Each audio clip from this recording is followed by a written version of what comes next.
नमस्कार, मी उल्का उद्धव पटवर्धन. उल्काच किचनमध्ये आपणा सर्वांचं स्वागत आहे. आता दिवाळी जवळ आलेली आहे. आपण सर्वांना दीपावलीच्या खूप खूप शुभेच्छा.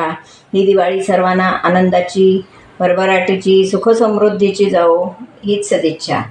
आज आपण आपल्या किचनमध्ये बेसनचे लाडू करणार आहोत. त्याच्यासाठी हे आता मी अर्धा किलो बेसन घेतलेलं आहे. हे अगदी डाळ आणून आपण गिरणीत दळून आणलेलं पीठ आहे. त्याच्यामध्ये छान आहे असं. त्यानंतर ही 500 ग्रॅम बेसन आहे. तर साधारण 350-400 ग्रॅम मी साखर घेतली. आपण वाटली तर वाढवू शकतो. ज्याच्या त्याच्या घरात गोडी जशी हवी असेल त्याच्यावर अवलंबून ठेवायचं. त्यानंतर हे 300 ग्रॅम तूप घेतलं आहे आणि ही वेलची पावडर. नंतर आपण बेदाणे घालणार आहोत ते नंतर. एवढंच ह्याचं साहित्य आहे. आता मी प्रथम काय करणार आहे तर कढई तापत ठेवली आहे. त्यामध्ये मी तूप घालणार आहे. तूप एकदम सगळं न घालता थोडं थोडं तूप घालणार आहे आणि मी बेसन भाजून घेणार आहे. छान एकदम खमंग असं बेसन भाजून घेणार आहे.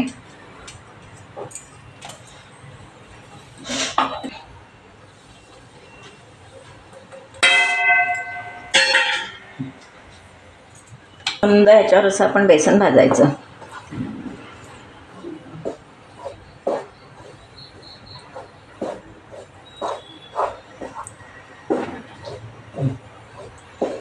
आधी मी सुकं भाजून घेणार आहे, मग तूप घालणार आहे त्याच्यात.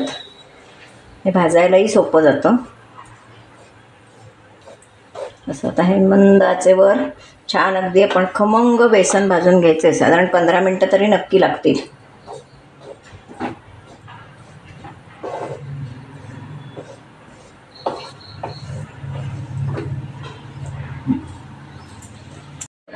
आपलं बेसन निम्म भाजलं आहे असं म्हणूया. अजून ते पूर्ण भाजायला वेळ लागेल. थोडं सैलसर अगदी पातळ होईपर्यंत असं आपण ते भाजून घेणार आहोत.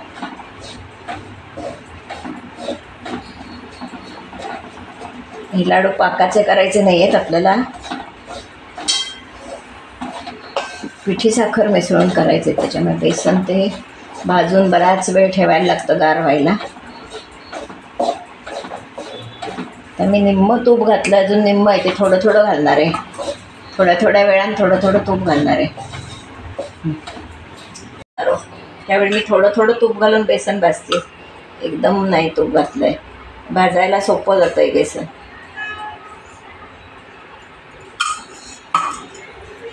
घालायचं तेवढंच बेसन घालायचं, पण ते थोडं थोडं घालायचं. भाजायला सोपं जातं.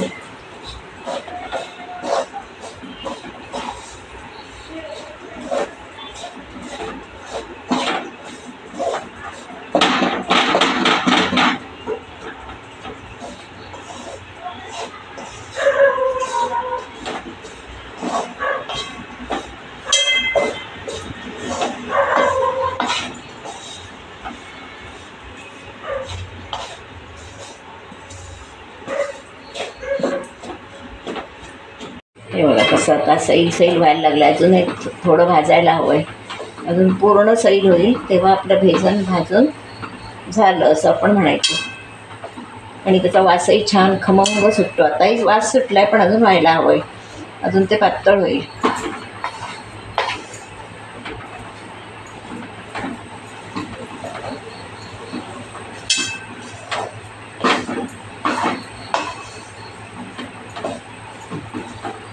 अजून एक 5 मिनटं लागतील.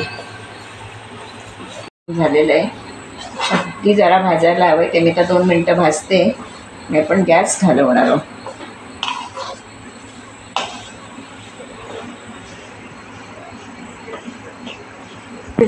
असं सैल झालं की बेसन आपलं भाजून झालं. अजून मी 2 मिनटं भाजणार आहे. आपलं बेसन भाजून तयार. गरम कढईत ते तेवढं होतं बरोबर. बघा आता आपलं हे बेसन चांगलं पातळ झालेलं आहे. आता आपण हे थंड होईपर्यंत वाट बघायची. थंड होऊन घट्ट झालं की त्याच्यात आपण साखर मिसळायची आहे. आता आपण शांत बसायचं ते थंड होईपर्यंत. थंड झालं की आपण साखर मिसळणार, पिठी साखर. तर आपण भाजून ठेवलेलं बेसन हे बघा किती पातळ होतं. आता व्यवस्थित ते सुकत आलं आहे. आता आपण त्याच्यात पिठी साखर मिक्स करणार आहोत.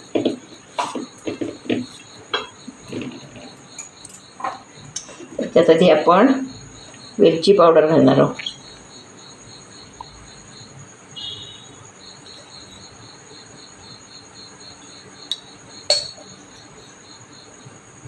गुळाचे केले की त्याच्यात थोडं जायफळही चालतं. आत्ता आपण साखरेचे करणार आहोत, त्याच्यामुळे मी फक्त वेलची पावडरच घातली. हे थोडे काजू बदाम घालणार आहे, बारीक काप केलेले आहेत ते.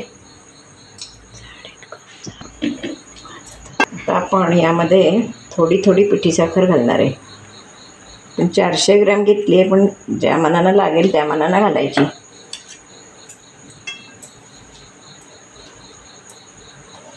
लाडू व्यवस्थित गोड झाला पाहिजे.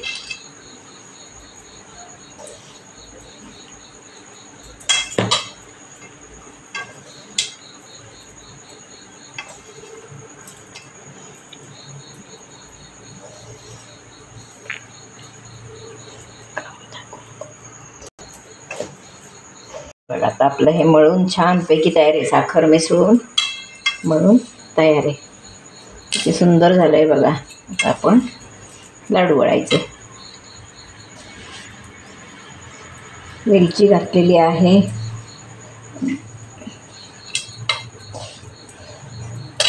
सुंदर म्हणजे सुंदर झालं आहे. व्यवस्थित वळता येईल असं. काही वेळा समजा तूप जास्त आलं तर मग लाडू बसतात. म्हणजे सुकणं व्यवस्थित महत्त्वाचं असतं. रेलणारे लाडू म्हणतात त्याला. हे आता न रेलणारे लाडू होणार आहेत आपले. आपल्याला हव्या त्या साईजचे आपण लाडू करून घ्यायचे. बरं बेदाणा लावायचा.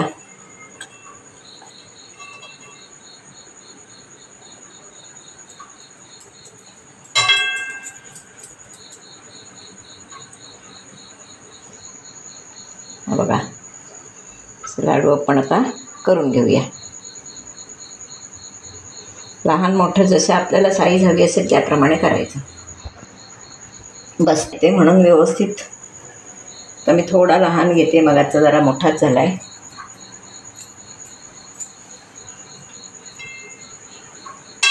हे लाडू वळायलाही सोपे, करायलाही सोपे. डाळ जर भाजून घेतलेली असेल तर आणखीन पटकन होतात. आज आपण कच्च्या बेसनाचे केलेले आहेत.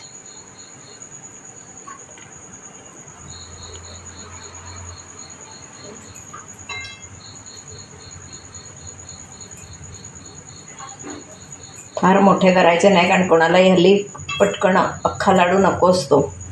त्याच्यामुळे मग छोटा असला की पाण्याबरोबरही देता येतो. कोणालाही लाडू द्यायला गेलं की नको म्हणतात.